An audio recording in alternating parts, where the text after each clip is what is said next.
Hi, hello guys, welcome to this channel. This video I will show you how to clear history of chat on Zoom. Here I already open my Zoom on my desktop. Now I will open my this chat, and then I want to remove or clear the history chat of this chat.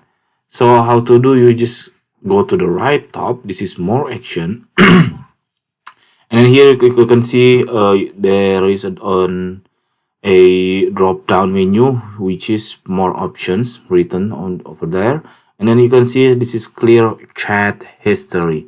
So if I click that one, blah blah blah blah blah blah blah blah blah blah blah, this remarks is telling you that if you clear the history, it doesn't mean that people that chat with you or also clear the history of chat. So this is only in front of yourself.